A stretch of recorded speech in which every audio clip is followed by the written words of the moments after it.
Olá, gente peregrina! Olá, gente membrezina! A Bíblia toda, verso a verso. Gênesis 8, 20. Aí está. E construiu Noé um altar para Iavé.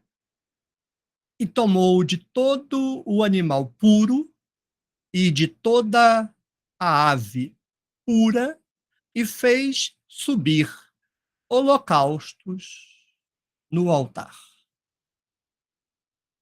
Muito bem. Precisaríamos acrescentar o verso seguinte a esse verso, mas estamos no coração da narrativa do dilúvio de Iavé. De qualquer forma, vamos nos precaver de antecipar a discussão e vamos nos ater ao que está escrito aí. Primeira declaração é de que Noé constrói um altar para Iavé. Então, a narrativa é o dilúvio de Iavé, não há qualquer dúvida quanto a isso. E é absolutamente consistente, coerente e a absoluta coesão com o conjunto da narrativa que nós aqui tratamos como de Iavé. A distinção do animal puro, o altar, os holocaustos. O texto de Iavé, ao contrário do que a literatura inteira afirma, é o texto sacerdotal.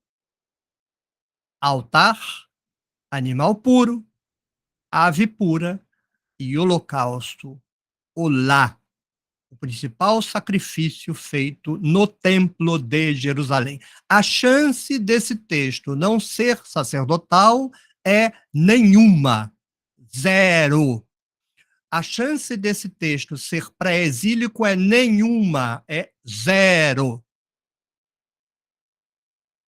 Outra coisa importante é que, como nós, leitores mortais da Bíblia, tratamos a narrativa do dilúvio como uma narrativa, quando nós chegamos aqui, nós já encontramos a declaração de que Noé entrou na arca 2 vezes, mas nem nos demos conta disso. Depois encontramos uma vez a narrativa de que Noé saiu da arca, e então nós juntamos tudo isso e nós imaginamos assim: Noé entra na arca, Noé sai da arca, Noé constrói o altar. Está errado.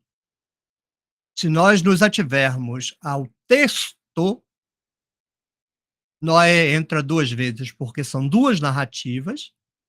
Numa das 2 narrativas em que ele entra, ele sai, mas na outra narrativa ele não sai. Na outra narrativa, ele constrói o altar. Aí está. Noé construiu um altar para Yahvé. Essa narrativa é exatamente a narrativa em que Noé constrói a arca, porque na outra narrativa Noé não constrói a arca. Então, quando nós juntamos os indícios alegóricos, Noé constrói a arca, Noé entra na arca, Noé não sai da arca, Noé constrói na arca o altar, e no altar construído na arca, Noé faz sacrifício de todo berremá puro e de toda of pura, de todo animal puro.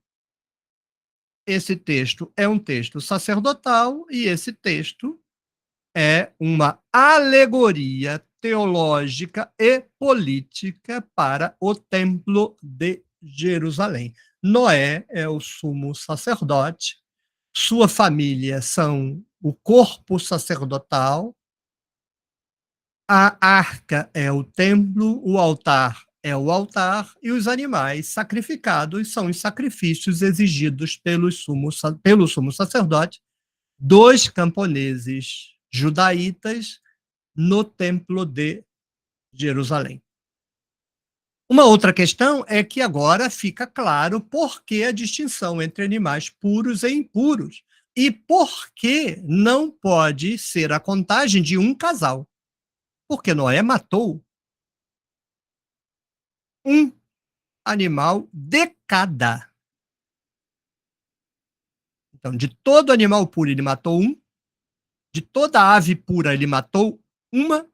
De modo que fosse só um casal, tanta preparação para absolutamente nada. As espécies estariam todas mortas depois disso. E só haveria animais impuros.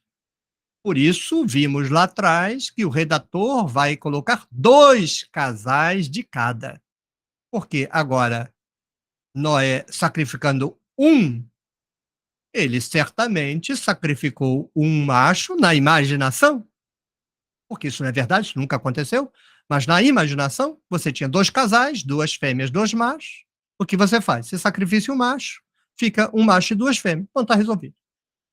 O texto é coerente, o texto é coeso, o texto é consistente, apesar de ser uma absoluta mitologia. Mas estamos no coração da narrativa. A narrativa do dilúvio de Yahvé foi escrita para isso. Primeiro, dizer que os mortos do dilúvio são os camponeses abandonados por Yahvé na terra, sendo que Noé, o corpo sacerdotal, foi preservado na Babilônia e agora está instalado na arca de salvação, que é o Templo de Jerusalém, no qual Noé, ou seja, o sumo sacerdote, faz o sacrifício, o altar dele faz os sacrifícios que são inaugurais. No texto de Gênesis 2:3, o próprio Yahvé faz o sacrifício. No texto de Gênesis 8:20, Noé agora é o representante de Yahvé. Yahvé faz o sacrifício que Noé agora repete. O sacrifício em Jerusalém é tanto uma instituição de Yahvé, quanto a repetição do gesto inaugural de Yahvé.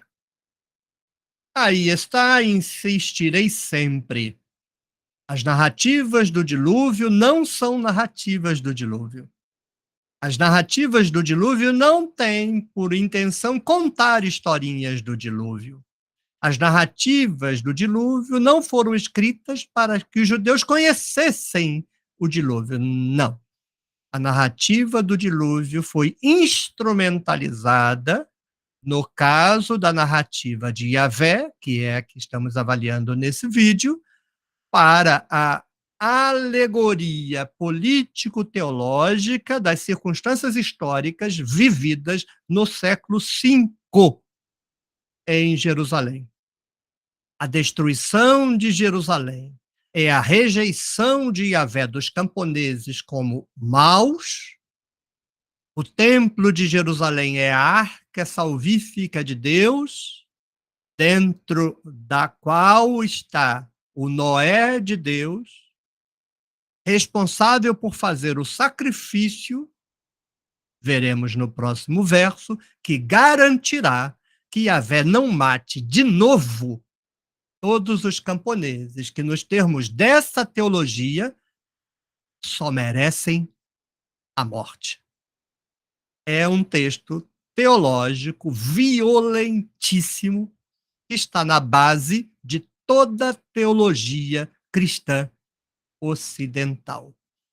Tudo de podre da teologia paulina, porque é uma teologia podre, está repousada no conjunto Gênesis 2:3 e a narrativa do dilúvio de Yahvé.